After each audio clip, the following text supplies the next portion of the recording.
Pollination. आप सभी लोग जानते हैं कि पॉलिनेशन का मतलब है एंथर के अंदर से पोलन ग्रेन जो है वो पिस्टिल की स्टिग्मा पे गिरी है। That is transfer of pollen grain from anther to stigma. बचपन से रटाया जाता है। पॉलिनेशन अगर प्लांट के स्ट्रक्चर के आधार पे देखें तो तीन तरह के होते हैं।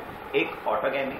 ऑटोगेमी के अंदर क्या होगा बेटा, एक ही पेड़ पे एक ही फूल होगा और उसमें पॉलिनेशन हो रहा होगा।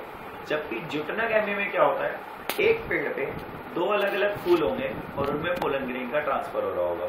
और ज़ेनोगेमी के अंदर क्या होता है भाई, ज़ेनोगेमी के अंदर पेड़ भी अलग अलग होते हैं और फूल भी अलग अलग होते हैं, उनमें पॉलिनेशन हो जाता है। चलो बहुत बढ़िया।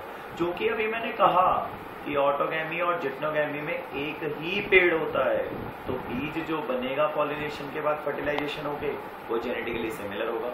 जबकि ज़ेनोगेमी के अंदर पेड़ अलग अलग है तो बीज भी जेनेटिकली डिसिमिलर होगा।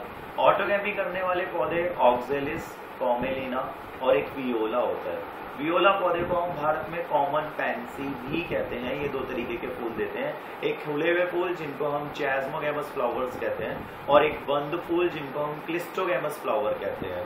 क्लिस्टोगेमस फ्लावर बंद तो होता ही है, तो बंद है तो इसका मतलब उसमें पॉलिनेटर्स थोड़ी ना करेंगे पॉलिनेशन।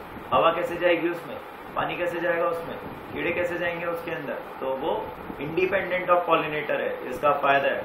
लेकिन जो फूल खुला हुआ रहता है उसमें हवा पानी सब पड़ता है तो वो हवा पानी के द्वारा पॉलिनेशन करता है। डेट इज वो पॉलिनेटर्स के ऊपर डिपेंड करता है, तो ये इसका एक नुकसान है। लेकिन बंद फूल का नुकसान सुनिए, क्लिस्टोगेमस का नुकसान कि अगर बंद फूल है तो वो आपस में ही सेल्फ पॉलिनेशन करेगा। अगर लगातार सेल्फ पॉलिनेशन होता है तो उससे इनब्रीडिंग डिप्रेशन होता है, आने वाले टाइम पे फर्टिलिटी रिड्यूस होती है।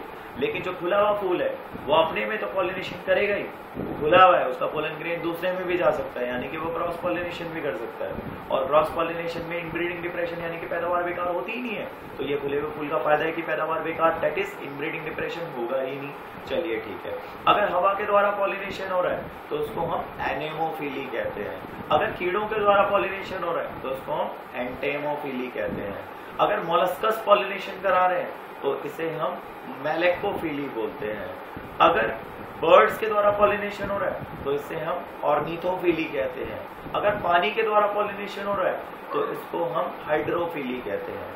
अब हवा के द्वारा पॉलिनेशन, भाई आपकी किताब एनसीईआरटी पेज नंबर 29 साफ साफ ये बात कहती है कि हवा के द्वारा पॉलिनेशन होना एक आम पॉलिनेशन है, क्योंकि हवा रोज चलती है, हर घंटे चलती है, तो हर घंटे पॉलिनेशन होता होगा।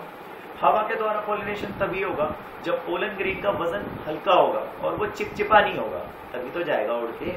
और जो फीमेल है, स्टिग्मा है, भाई उस पर फेदर्स होने चाहिए, मतलब बाल होने चाहिए ऊपर, जिसमें वो पोलन ग्रेन जाके फंस जाए।